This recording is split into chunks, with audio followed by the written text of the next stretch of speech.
ఆంధ్రప్రదేశ్ కూటమి ప్రభుత్వం ముఖ్యమంత్రి నారా చంద్రబాబు నాయుడు రాష్ట్రాన్ని అభివృద్ధి వైపు పరుగులు పెట్టిస్తున్నారని మాజీ జిల్లా పరిషత్ చైర్మన్ టీడీపీ రాష్ట్ర ఆర్గనైజింగ్ సెక్రటరీ పొన్నేబోయిన చెంచలబాబు యాదవ్ పేర్కొన్నారు. దేశంలో ఎక్కడా లేని విధంగా ఆంధ్ర రాష్ట్రంలో ఎన్టీఆర్ భరోసా పెన్షన్ కార్యక్రమం ఆదర్శంగా నిలుస్తుందని వివరించారు. రాష్ట్రంలో ఆర్థిక పరిస్థితి ఇబ్బందులు ఉన్నప్పటికీ సూపర్ 6 పథకాలు సూపర్ సక్సెస్ చేస్తున్నారని అన్నారు. ఎమ్మెల్యే కాకల సురేష్ పట్టు వదలకుండా నియోజకవర్గ అభివృద్ధి కోసం కష్టపడుతున్నారని, ఆయన చొరవతోనే దుత్తలూరుకు భారీ పరిశ్రమ రానుందని తెలిపారు. ఎంపీ వేమిరెడ్డి దంపతులు పేదలకు అన్ని విధాల చేయూతగా నిలుస్తున్నారని అన్నారు. గవర్నమెంట్ వచ్చిన తర్వాత తెలుగుదేశం ప్రభుత్వం మంచి ఉత్తమమైన ప్రోగ్రాములు చేస్తూ ప్రతి నెల కూడా ఫస్ట్ స్టార్టింగ్ మొదలుకొని 3 నెలల ముందు నుంచి ఇచ్చిన వాగ్దానం ప్రకారం 3 నెలల ముందు 3,000 కలిపి మొత్తం 7,000 కూడా ఒకేసారి చెప్పిన చంద్రబాబు నాయుడు నోటితో చెప్పిన మాటతోనే ఒక్క మాట ముందు చెప్పినాను కాబట్టి ప్రతి నెలకి ఈ నెల నుంచే నేను కల్పిస్తానని చెప్పి ఎలక్షన్ ముందు ఏ విధంగా చెప్పిండో అదేవిధంగా ఆ నెల ఎలక్షన్ ఎన్నికైన ఆయన ప్రమాణ చేసిన మరుసటి రోజునే 7,000 పింఛను ఇవ్వడం జరిగింది.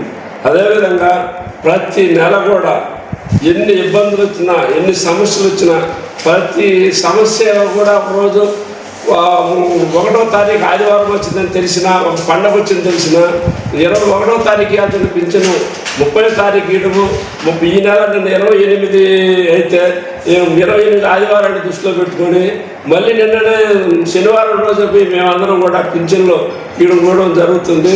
ఇలాంటి వ్యక్తి ముఖ్యమంత్రిగా ఉండడం మన అందరి అదృష్టం.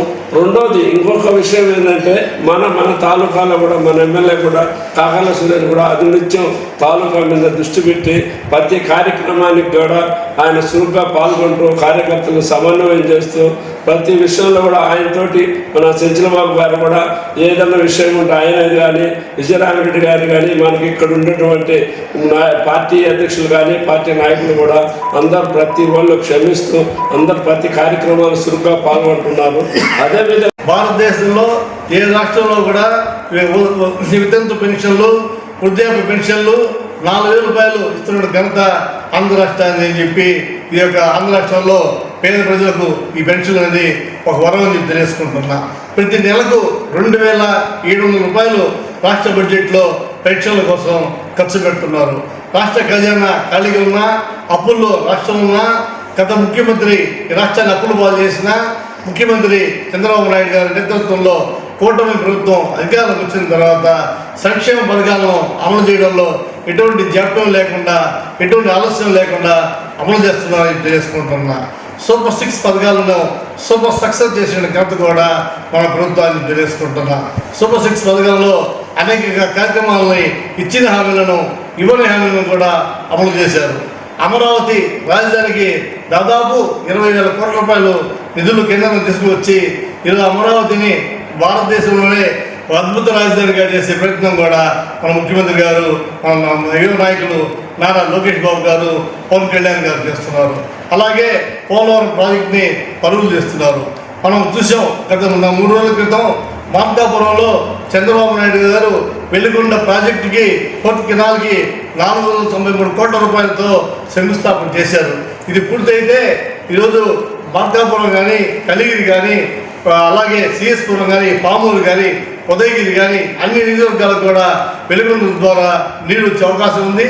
ఒక ఉదయగిరి నియోజకవర్గంలోనే వెలుగొండ ప్రాజెక్టు ద్వారా దాదాపు 60,000 నుంచి 70,000 ఎకరాలు సాగులోకి వచ్చే అవకాశం కూడా ఉందని చెప్పి తెలుసుకుంటున్నా. అభివృద్ధి ఒకవైపు, సంక్షేమం ఒకవైపు, పరిశ్రమలు ఒకవైపు అన్ని రకాలుగా కూడా ముందు తీసుకుపోతున్న ప్రభుత్వం తెలుగుదేశం పార్టీ ప్రభుత్వం అని చెప్పి కూడా మేము మనం చేసుకుంటున్నా. ఇకపోతే ఈ రాష్ట్రంలో అనేక పరిశ్రమలు వస్తున్నాయి. ఈరోజు మన విశాఖపట్నంలో గూగుల్ పరిశ్రమ, అలాగే ఇతర జిల్లాలో అనేక రకాల పరిశ్రమలు దాదాపు ఈ యొక్క 2 సంవత్సరాల్లోనే 10 లక్షల కోట్ల రూపాయలతో ఈ రాష్ట్రానికి పరిశ్రమలు చూసిన ఘనత మన యువ నాయకులు, రాష్ట్ర విద్యాశాఖ మంత్రి నారా లోకేష్ బాబు గారిని తెలుసుకుంటున్నా. ఈ పరిశ్రమ వల్ల దాదాపు 20 లక్షల మందికి ఉపాధి ఉద్యోగాలు వచ్చే అవకాశం ఉంది. ఇకపోతే మన ప్రాంత శాసనసభ్యులు ఈ ప్రాంతానికి అనేక రకాల సమస్యలు ముందుకు తీసుకెళ్ళి పరిష్కరించే దాంట్లో సీసీ రోడ్లు కానీ, గ్రామాల్లో పరిశ్రమలు కానీ, అలాగే ఇరిగేషన్లో కానీ నిధులు తీసుకువచ్చి ఈ ప్రాంతాన్ని అన్ని రంగాల్లో కూడా ముందుకు చూపించడానికి మన ఎమ్మెల్యే గారు సురేష్ గారు ఈరోజు ఆయన కంకణబద్ధులై పనిచేస్తున్నారు. ప్రతి గ్రామానికి కూడా సిమెంట్ రోడ్లు వేస్తున్నారు. అలాగే ఈరోజు మన సీతారాం ప్రాజెక్టు కానీ, వెలుగొండ ప్రాజెక్టు కానీ, గండిపాలెం చించరామ రిజర్వాయర్ కానీ నిధులు సేకరించడానికి అనేక మార్లు శాసనసభ దృష్టికి ఈ ప్రభుత్వం దృష్టికి తీసుకువచ్చి నిధులు తీసుకొచ్చే ప్రయత్నం కూడా చేసి ఉదయ నియోజకవర్గంలో దొత్తుల మండలంలో 1000 కోట్ల రూపాయలతో త్వరలోనే భారీ పరిశ్రమకు కూడా మన ఎమ్మెల్యే గారి యొక్క కృషితో రాబోతుందని చెప్పి కూడా తెలుసుకుంటున్నాం. మన పార్లమెంట్ సభ్యులు వేమిరెడ్డి ప్రభాకర్ రెడ్డి గారు ఆయన బీపీఆర్ ట్రస్ట్ ద్వారా అయితేనేమి, అలాగే బీపీఆర్ ఎంపీ గ్రాంట్స్ అయితేనేమి అనేక రకాల నిధులను మన ప్రాంతానికి కానీ ఈ యొక్క ఆయన పార్లమెంట్లో అన్ని నియోజకవర్గాలను తీసుకొస్తూ ఈ యొక్క బీపీఆర్ ట్రస్ట్ ద్వారా బీపీఆర్ నేత్ర అనేది ఈరోజు దాదాపు ఒక ఉదయ నియోజకవర్గంలోనే 27,000 మందికి ఈరోజు ఉచితంగా కంటి అద్దాలు ఇచ్చారంటే ఆ ఘనత కూడా బీపీఆర్ మన పార్లమెంట్ సభ్యులు బీపీఆర్ ట్రస్ట్ అధినేత వేమిరెడ్డి దంపతులు తెలియజేసుకుంటున్నా. అలాగే ట్రైసైకిల్స్ ఇచ్చి ఈరోజు వికలాంగులు ఇంట్లో కూర్చొని వాళ్ళకి కూడా ఈరోజు వాళ్ళకి ఒక ఆత్మస్థైర్యం కలిగించి ట్రైసైకిల్స్ ద్వారా వాళ్ళు ఈరోజు గ్రామాలు తిరుగుతూ వాళ్ళ పనులు వాళ్ళు చేసుకుంటున్నారంటే ఆ గొప్పతనం కూడా మా ఎంపీ వేమిరెడ్డి ప్రభాకర్ రెడ్డి గారిని తెలుసుకుంటూ కూటమి ప్రభుత్వం అన్ని రంగాల్లో కూడా ముందుకు వెళ్తుంది. ఈ ప్రభుత్వానికి ప్రజల నుంచి మంచి ఆదరణ కూడా లభిస్తుందని చెప్పి తెలియజేసుకుంటూ అలాగే పనిచేసే ప్రభుత్వాన్ని ఆదరించాల్సిన అవసరం కూడా ప్రజానీకం పైన ఉందని చెప్పి మనం చేస్తాం.